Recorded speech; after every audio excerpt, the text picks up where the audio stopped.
სოციალურ ქსელში გამოქვეყნებული პოსტის გამო ვახოსანაიას დაკავებას ტელეკომპანია ფორმულაში ეხმაურებიან, როგორც კრიტიკული მედიის წარმომადგენლები ამბობენ, საბოლოო ჯამში ქართული ოცნება იქამდე მივა, რომ აღარ დარჩება უბრალოდ რაოდენობრივად ადამიანი, რომელიც პატიმრობაში არ წავა ბიძინა ივანიშვილის გუნდის პირობებში სწორედ თავისუფალი სიტყვისა და გამოხატვის თავისუფალი აზრის გამო, ამიტომ მათი განმარტებით ერთადერთი ყველაზე სწორი იარაღი, რაც შეიძლება საზოგადოებამ დაუპირისპიროს ქართულ ოცნებას, იქნება შეუპოვრობა, იქნება კრიტიკული აზრის დემოკრატიული გამოხატვის ფარგლებში დაფიქსირება და იმის დემონსტრირება, რომ რაც არ უნდა გააკეთოს ოცნებამ, როგორც არ უნდა სადოს მათი აზრის ჩახშობა და რა ფორმაც არ უნდა გამოიყენოს მათ წინააღმდეგ, იქნება ეს ჯარიმა, იქნება ეს პატიმრობა, თუ სხვა რაიმე ზომა, ამას არ უნდა შეეგუოს საზოგადოება. ნებისმიერ შემთხვევაში მათთვის არასერიოზულია ქართული ოცნების ეს დამოკიდებულება საზოგადოების სიტყვისა და გამოხატვის თავისუფლების მიმართ და ამბობენ, რომ ეს მხოლოდ მათი შიშების ინდიკატორია. გაუგონარი ამბავია Facebook პოსტის გამო ადამიანის დაპატიმრება, დაჯარიმებაც, მაგრამ ეხლა დაპატიმრებამდე მოვედით. ეს არის გონდაკარგული ხელისუფლება, რომელიც მიყვება თავის ძალმომრეობით კურსს და მიყვება. მეტი არაფერი აინტერესებს, რაღაცა ცოტა ტკბებიან ამ იმით, რა ქვია, ძალადობით. ხანს გაგრძელება შეუძლებელია, იმიტომ რომ ადამიანები გავთავდებით.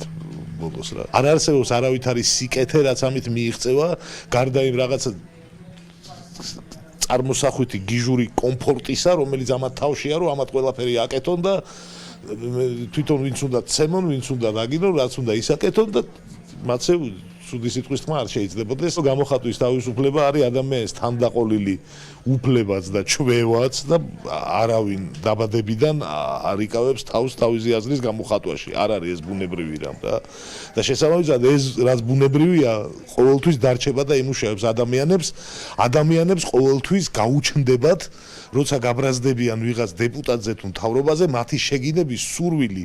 აი ამ სურვილს ვერავინ ვერ გააქრობს. იურისტებს ამ ყველაფერმა ვახოსანაიას 14 დღით იზოლატორში გამოკეტვამ სიტყვისა და გამოხატვის თავისუფლების გამო დისტოპიური რომანი და სცენარი გაახსენა.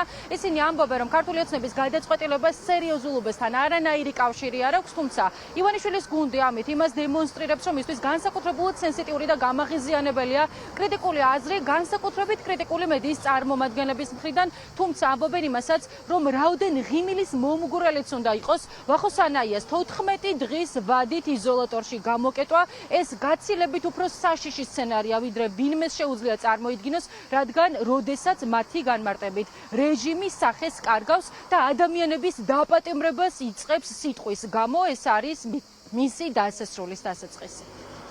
ეს არის მართლაც დისტოპიური რეალობა, როდესაც ჟურნალისტის, ცნობილი ჟურნალისტის 14 დღიანი დაკავება, დაპატიმრება ხდება სოციალურ ქსელში დაწერილი პოსტის. ამ კანონების მიზანი რეალურად არის პერსონიფიცირებულად იმ კონკრეტული ადამიანების ჯგუფის მიზანში ამოღება, რომლებიც გამოხატავენ პროცესს. ეს საერთო ჯამში ძირს უთხრის იმ მთავარ საწყისებს, რაც საზოგადოებას ჭირდება იმისთვის, რომ იცხოვროს უსაფრთხოდ დემოკრატიულ საზოგადოებაში და ადამიანებისთვის ქმნის რეალურად თვითცენზურის რისკებს, იმიტომ რომ რეალურად ვახოსანაიასთვის აი ამ საპატიმრო სასჯელის შეფერდება მიზნად არის ახავს მხოლოდ ვახოს დასჯას, არამედ ეს ბევრად უფრო ფართო მასშტაბიან მიზანს ისახავს, როგორიც არის თვითცენზურის განხორციელება საზოგადოებაში.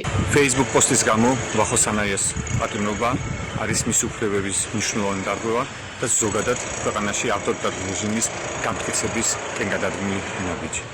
ქვეყანაში, სადაც ჟურნალისტებს უდევნიან, რეპრესიული კანონები ერჩიან, სახელმწიფოს მიტაცებული არის, ამ ფონზეც კი მსგავსი უკანონობა არის სერიოზული ადამიანის უფლებების დარღვევა. სრული სოლიდარობა ვახოსანაიას და ყველა დამოუკიდებელ მედიას, რომელსაც თავისი გამოხატვის თავისუფლების გამო ქართული ოცნება დევნებს.